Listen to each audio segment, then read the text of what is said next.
20 दिसंबर 2018 को KGF chapter 1 जब बड़े पर्दे पर पैन इंडिया रिलीज हो गई थी, मुझे तो केजीएफ के बारे में पता ही नहीं था, पर केजीएफ के साथ शाहरुख खान की जीरो भी फिल्म रिलीज हो गई थी। सच में ये अगर शाहरुख खान की जीरो को पीछे नहीं छोड़ती तो मैं केजीएफ को थिएटर्स में जाकर नहीं देखता। जनवरी 2019 को मैंने थिएटर्स में जाकर देखी थी। केजीएफ चैप्टर 1 को देखने के बाद केजीएफ मेरी मनपसंद फिल्मों में शामिल हो गई। केजीएफ में एक से एक चीज पावरफुल इम्पैक्ट डालती है। जैसे रॉकी को मार खाते हुए दिखाया ही नहीं गया, रॉकी को सिर्फ खून में लथपथ दिखाया गया है। जब मार्वल में एक विलन को पावरफुल दिखाना होता है तो वो मार्वल के सबसे पावरफुल कैरेक्टर से उसकी फाइट करवा देते हैं। जब वो कैरेक्टर विलन से हार जाता है तो विलन के कैरेक्टर से हमें अट्रैक्शन होने लगती है, तो हम उस कैरेक्टर को भूल ही नहीं पाते। तो ऐसे ही रॉकी को केजीएफ की खदानों पर रूल करना है, तो ऐसे ही किसी के साथ रॉकी की फाइट नहीं करवा सकते।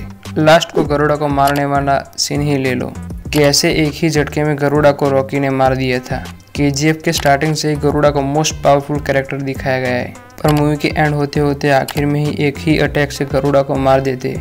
फिर केजीएफ चैप्टर 2 में गरुड़ा को मारने के बाद 2 और कैरेक्टर अपनी हाइप छोड़ देते हैं। यही हाइप से लोगों सिनेमाघरों में केजीएफ चैप्टर 2 को देखने के आएंगे। तो ऐसे ही रॉकी को केजीएफ की खदानों पर रूल करना है, तो ऐसे ही किसी के साथ रॉकी की फाइट नहीं करवा सकते। लास्ट को गरुड़ा को मारने वाला सीन ही ले लो, कैसे एक ही झटके में गरुड़ा को रॉकी ने मार दिया था। केजीएफ के स्टार्टिंग से ही गरुड़ा को मोस्ट पावरफुल कैरेक्टर दिखाया गया है, पर मूवी के एंड होते होते आखिर में ही एक ही अटैक से गरुड़ा को मार देते।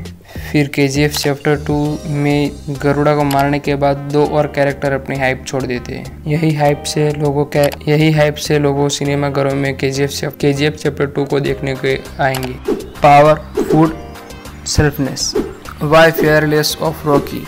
रॉकी की पावर को सिर्फ मुंबई में ही हायर दिखाया गया है। रॉकी की बैक स्टोरी में जब रॉकी ने पुलिस वाले का सर फोड़ दिया था, तब पुलिस उसे पकड़ कर ले जाती और बहुत पीटती है, पर तब शेट्टी उसे छुड़ाकर अपने पास बुला लेता है।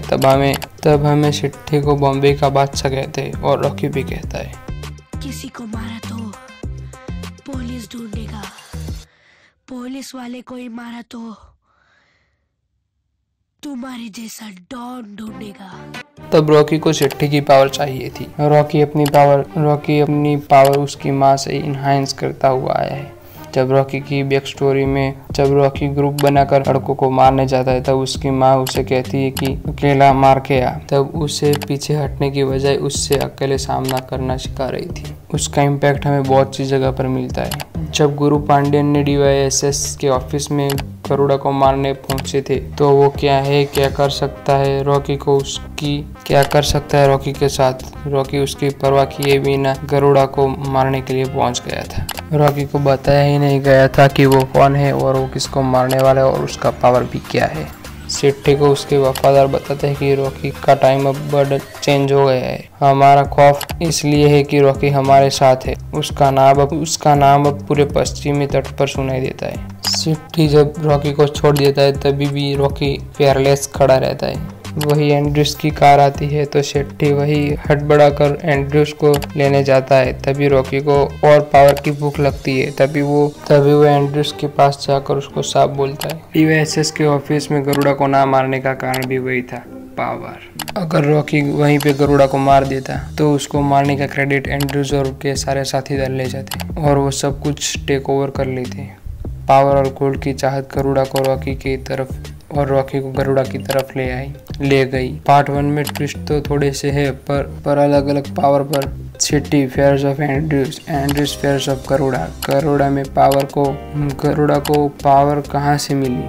अंधेरा और गोल्ड से।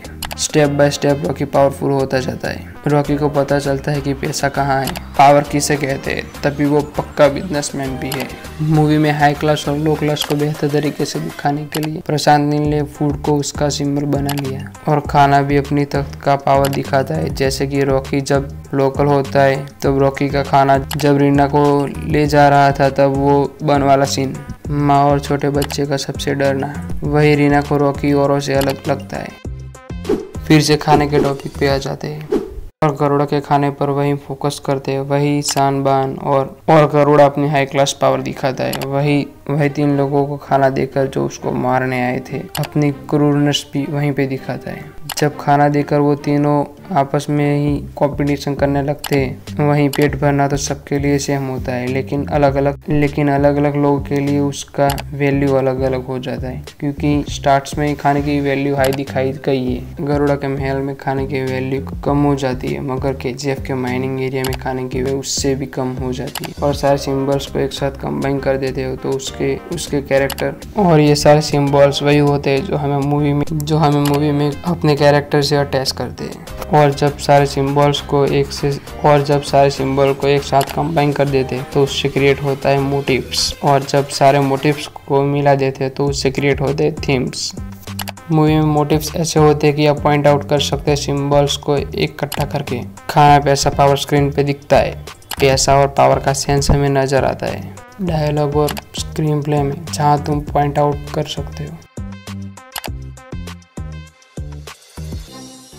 मगर थीम्स क्या होते हैं, मोटिव से निकले हुए मीनिंग होते हैं, ओवरऑल पिक्चर का कहने का क्या मतलब होता है, और पिक्चर के इन सब से मूवी कहना क्या चाहती है।